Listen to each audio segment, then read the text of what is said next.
Kenya politics na drama ya kila siku. Bobby Wine, activist, politician from neighboring Uganda, has warned Kenyans about allowing the constitution to be amended to remove presidential term limits. The long and short of his warning to Kenyans is, mukicheza nyinyi wa Kenya, if you play around, you will reach a position where your own constitution will not be able to protect you.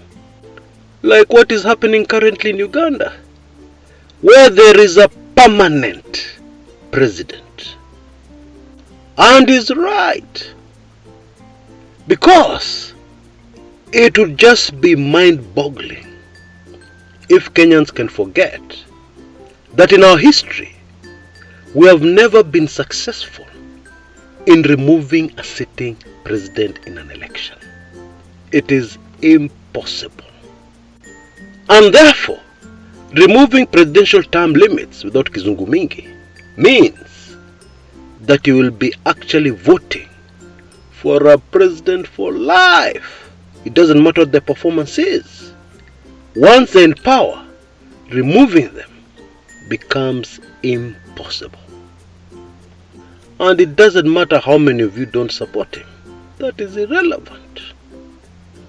Welcome to my show today, where I dive deeper into this latest storm in Kenyan politics, where a legislator from Fafi, northeastern province, northern frontier as it used to be called by the colonialists, has proposed that we remove presidential term limits. And you see, the scariest thing here is that it is a very plausible thing that can happen right before our eyes, even before we can say, Allah, oh yes. Stay with me and I'll explain exactly how. Referendum or no referendum.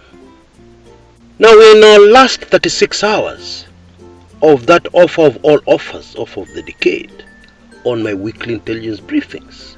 You can see details on your screens right now. And this sensitive information has a lot of stuff, including things that can explain exactly why what we are seeing on our local scene right now, latest news, breaking news, is happening. It is all in my WIB. Therefore take full advantage. I believe you can see details on your screens right now. Go for it and beat the deadline. 36 hours, and then it will be kwisha maneno. Never ever again to return. For only $8.90, pesa ya lunch, just one lunch, you can get 6 months subscription. And you'll also get all past editions of WIB. You can't get a better offer than that. And for only $18.50, that is lunch and supper. In Kenya today, a good lunch and a good supper, you'll be able to get live membership to my weekly intelligence briefings. Take action, my friends. Now, if you're already enjoying this video, please remember to give me a like. I'll really appreciate it. And if you've not yet subscribed, unangoja nini dada? Ndugu yangu, unangoja nini? Because I'm working very hard from my end to give you very unique content that would be very difficult to get from anywhere else. Anyway, for now, twende kazi.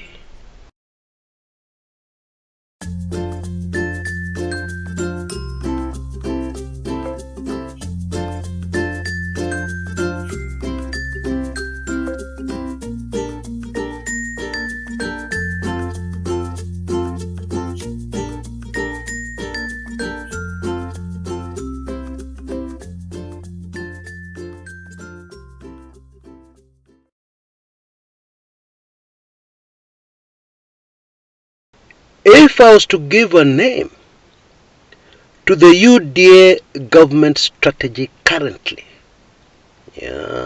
in pronouncements and narratives, I would call that strategy chokoza nyuki. Yes, that's exactly what's happening. Because recently, the UDA government released, allegedly, the SGR contract, the controversial SGR contract. Okay? Now that was quite a chokoza nyuki move. Yeah. How do you disturb the bees? You disturb the bees because the SGR involved watu wakubwa, including people who are in the UDA party and very senior in the UDA government today. It seems that the whole strategy was to make the outgoing Jubilee government look bad, but it seems to have backfired. Maybe that is why they came up with this latest chokoza nyuki move, where legislator, the Fafi MP, Salah Yakub, came out and told Kenyans something that made them believe they were not hearing right. Bwana Yakub said that he has been discussing with several other Kenyans, including legislators, about removing the presidential term limit. Going back to the Moi days, really. That's what it's about. I was on our Telegram page when this news broke, and initially I could see the stunned silence. Unajua, people are so shocked, they're not even talking. They're not even expressing an opinion, either anger or acceptance or what. They're just shocked. And this led to a comment, which is probably the comment of the year, if not the decade, where this nice lady said, R.I.P. Kenya, rest in peace Kenya. We loved you, but you dear loved you more. What she was saying, in so many words, if we can summarize it in just 2 words, she was saying, Kenya kwisha maneno. Now, of course, we have had denials from the UDA High Command. Even the UDA party leader, Johnston Muthama, has come out strongly and said, no, that is not our view. That is not our opinion. That is the personal opinion of a legislator. And of course, as expected, ODA came out firing non-stop both barrels of the gun. And they told us they notice that the principal in the UDA government is a close friend of neighboring president Yoweri Kaguta Museveni, who pulled the same move in neighboring Uganda and has now ruled forever and continues to rule. In fact, is going to vie in the next elections if God keeps him. And of course, Ugandans are protesting. Some are huffing and puffing like Bobby Wine. But what can they do? It is in their constitution.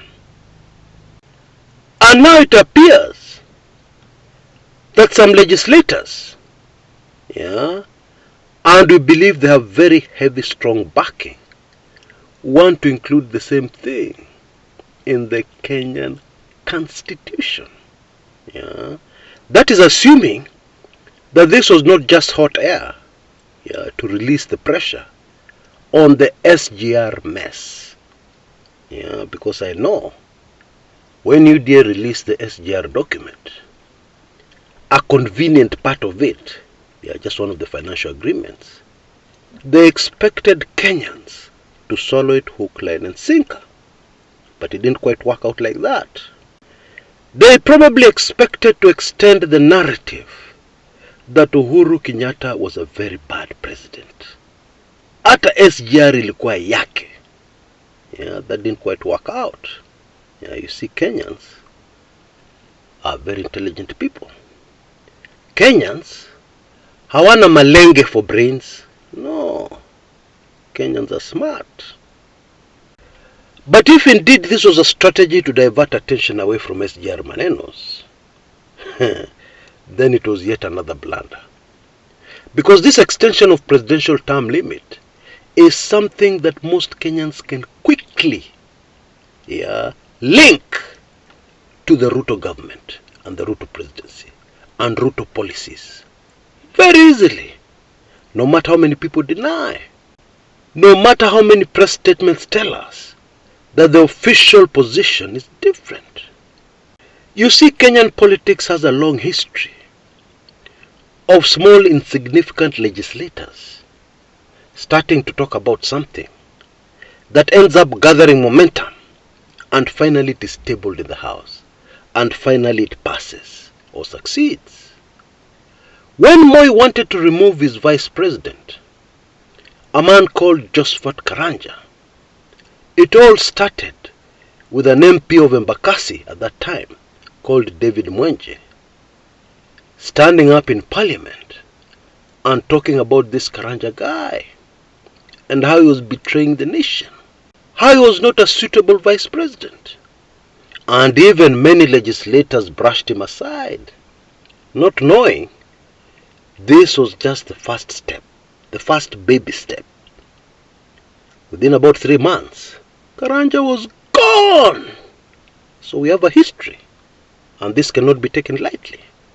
Now stay with me until the end, and I'll paint for you a picture, a very scary one, of how this particular thing can just pass like that. Pop, pop, pop, pop.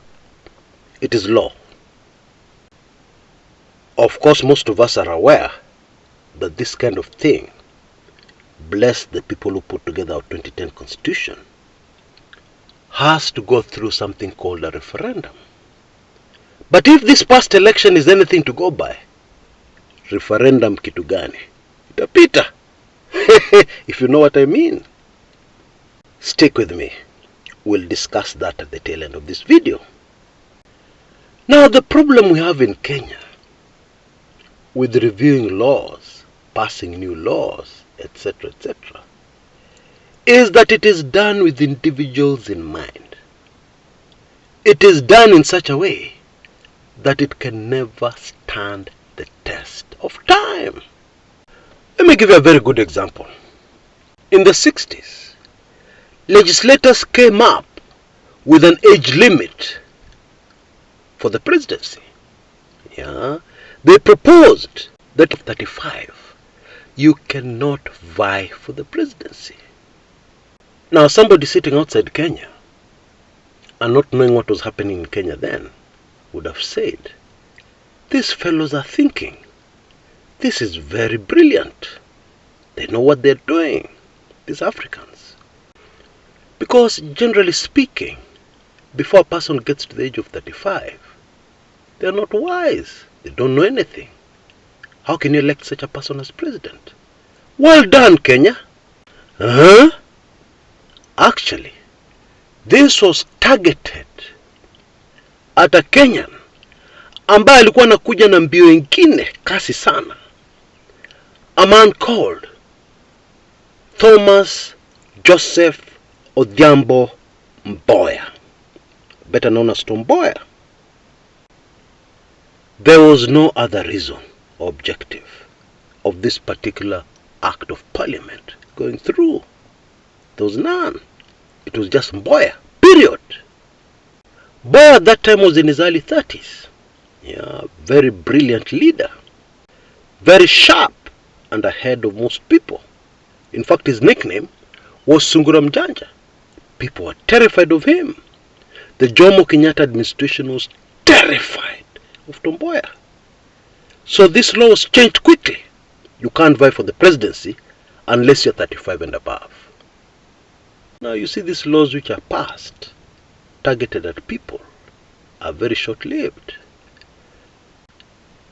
Because in 1969, the elections were fast approaching. And Mboya was 38 years old. He was going to be 39 on August 30th, 1969. And this law, which was passed through using valuable taxpayers' resources, targeted at only one individual, could no longer work for those who wanted to stop Mboya. He was over 35. He could now vie for the presidency. He did not declare any interest, but people were scared. Then he had the resources, he had the means and the capability of winning a presidential election in Kenya. Easily. And maybe that is why they used other means to stop him. Yeah, they sent him to the next world just to stop him. Yeah, they stopped him with a bullet. Very sad. On July 5th, 1969, the man was not yet 39, but he did so many things that have stood the test of time, unlike this silly law that was quickly passed in Parliament. And then in 2004, about 6 years before we got our new constitution, this age limit of 35 for the presidency was scrapped. And again, there was an individual people had in mind in scrapping that law. Because in the same law, they scrapped the upper age limit of 70, which would have blocked the then President Mwai Kibaki from vying for the presidency in 2007. Laws and amendments in Kenya are mostly done with an individual in mind. So the whole idea, the whole objective, was to strike out the upper age limit of 70 and allow Kibaki to vie in 2007. But then it was camouflaged, the Act of Parliament was camouflaged. And they said, we are removing both age limits. This one of 35 that was passed for the sake of Tom Mboya. And also this one of 70 is not fair. Therefore diverting attention, directing the attention away from the main target. And I believe it worked. Most Kenyans never really got what was behind this new law. Politicians are very sly. Very slippery people. They are. Back to the present. It is very difficult, virtually impossible, for the UDA government to convince us that they have nothing to do with this proposal by Fafi legislator Salah Yakub of removing the presidential term limit, which would allow President William Samoei Ruto to be president for 20 years, to run for 4 terms, and who knows, maybe more. It is super fascinating that UDA bloggers have been telling us that Ruto will be president until 2036. And then after that, Ndindi Nyoro will take over. That has been the narrative online. And don't forget, these are the same bloggers who predicted that Ruto would win the presidency. They also predicted that the Supreme Court of Kenya would confirm the hurried announcement by Wafula Chebukati of Ruto as president. And they were right. Why should they be wrong this time round? Tell me. So these were the predictions being made online shortly before the Fafi MP, Salah Yakub, opened his mouth to tell us about presidential term limits. Just take careful note of that. Now, as promised earlier in the video, let us carefully examine the chances of such an amendment to the Constitution passing. If it goes to Parliament, itapita asubuhi mapema. I think you already know that. Senate, it'll have a little resistance, but nothing that cannot be sorted out. Itapita, and then it'll have to go to a referendum. Now, historically in Kenya, not a single referendum out of all the referendums we've had so far has been fiddled with. But judging from the 2022 presidential elections, anything is possible. Anything. Yeah. And it could easily pass a referendum. Hata mpige kelele, hata museme nini, must pass. It must. Must. Kwani iko nini? Itapita. And then we will join our neighbors Uganda, yeah, in having a beloved life president. Kwani iko nini? Until next time, this is Chris. Kumekucha.